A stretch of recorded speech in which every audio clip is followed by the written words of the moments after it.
What's up, everybody? Good morning. Welcome into Kane's Insight. I'm Peter Ariz, live from my car, fresh out of practice number 2 for the spring for the Miami Hurricanes. And as always, guys, if this is your first time seeing this sort of report, us media members get about 25, 30 minutes in there near the beginning of practice. We don't get to see everything, but at least now in the early portion of spring, really get a good look at some of these body types, how guys have changed in the offseason, how freshmen have come in and looked.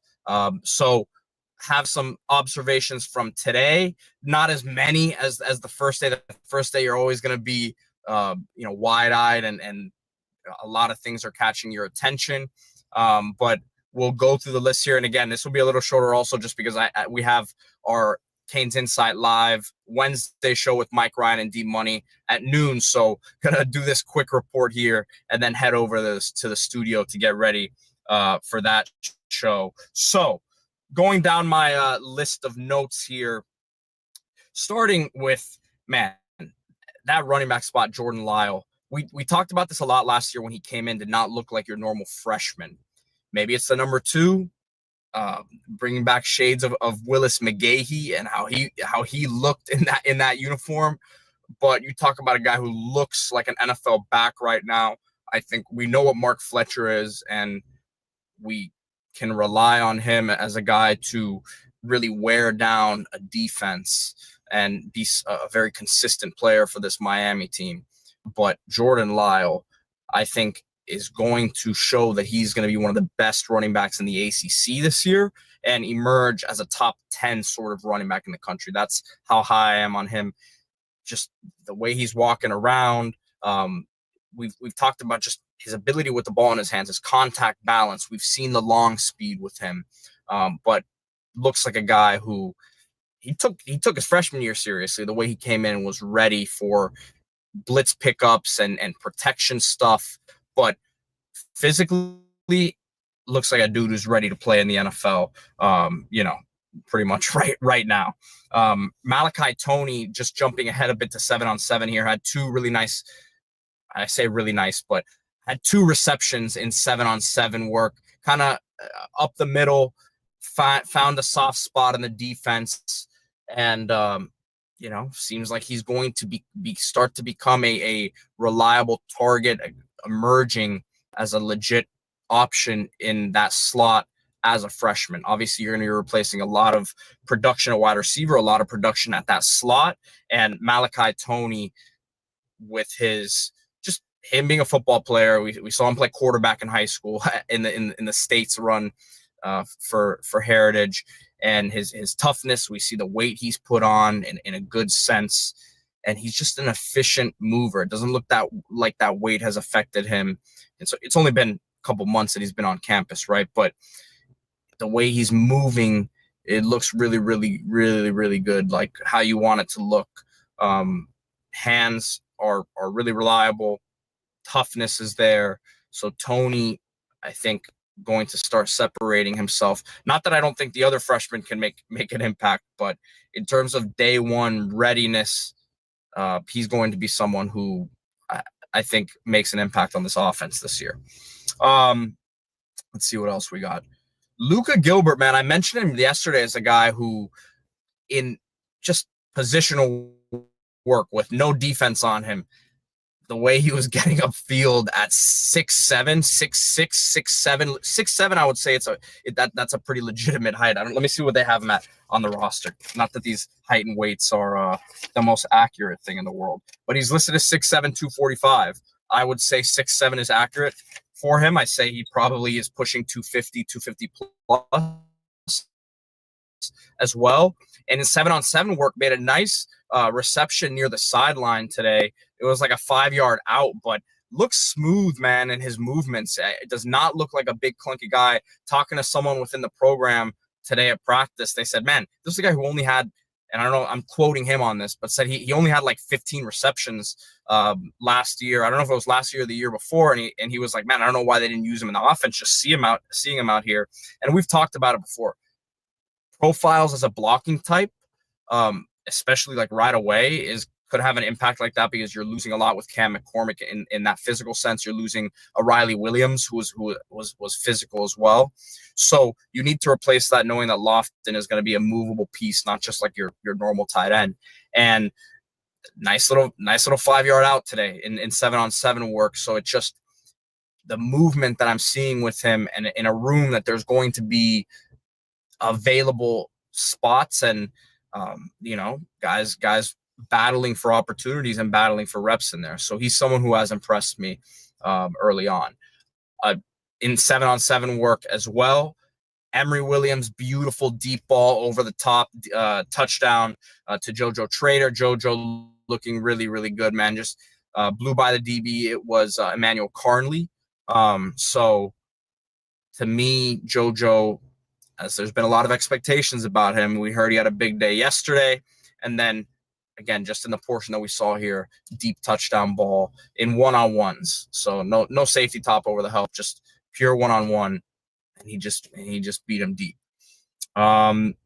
Defensively, was paying attention to the safeties today. Will Harris working with those guys. I think I'm looking at Dylan Day as someone to potentially emerge from that group. Was really, really nice on special teams last year. Flashed, twitchy, can run, has length, is physical, and had a really nice break on a ball. I don't know who the quarterback was on the pass. I actually, it's hard to pay attention to QB sometimes who they are because you're trying to figure out, the matchups across the board. But he was someone who had a really nice interception near the sideline, broke on like a 5-yard comeback, and almost had a second interception as well. So I think as he continues to put that weight on, looks bigger naturally. Doesn't look like anything crazy, but looks like he has put on some good weight from last year. Let me see what they have him at in the. So they have him at 6 foot 175. He looks like he weighs a little bit more than that to me, but he's someone in that safety room that I'm looking at to emerge. Amari Wallace, awesome to see him going through drills. Doesn't look like there's any sort of limitations on him. So we've heard about it. We heard he was going through workouts, and now again seeing without any limitations, seeing it out there. He's completely out there. No special jersey on, not being limited, at least in the stuff that we saw. So awesome sign there.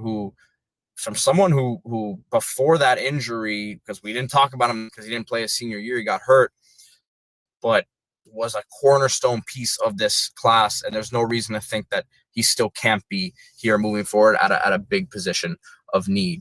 Someone who looks like they continue to take strides with their body and has been considered a tweener at times is Malik Bryant. We saw him flash rushing the passer last year, and long arms, continues to get his body where it needs to be, because there, was he an inside linebacker when he came in? Obviously had a lot of success in practice. We heard about it last year as a pass rusher when he moved to that, I guess they call it the jack spot. So looking good wearing that number 9. Some of these jersey changes sometimes mess with my head, but he's someone that when you talk about pass rushing, and Miami didn't really do that much in the portal in terms of edge rushers, I think we could still see something here after the spring. But a guy like Malik Bryant is one of those reasons why they didn't necessarily jump to go get someone. I think that they have a lot of trust in him, and they want to see him take that next step here. But potential breakout target for Miami, and someone who right away didn't have a ton of success. We talked about came in as an inside linebacker, probably wasn't the best fit for him, stuck with it, and I think is going to see the benefits of that moving forward here. Just a couple more things, wrapping it up.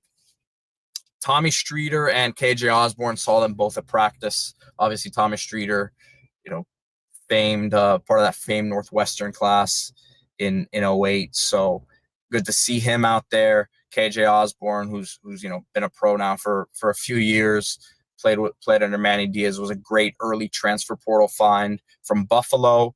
He was out there as well. So good to see some of these guys continuing to stay around the program. And as we know, these guys who are in the league still love to come back and train down here in South Florida. And there's a lot of things they could be doing here on a I guess what day of the week is it? Wednesday in March, right? So they're taking their time out to come to practice. Cool to see that. Let me see here. Let me get to any of these. See some of these comments here before I log off. See if there's anything I need to answer. Kyle asking about Artavius Jones. What does he look like size-wise? Yeah, he was. I mean, I saw him in practice yesterday. Size, he's huge. Let's see how he's moving with the weight.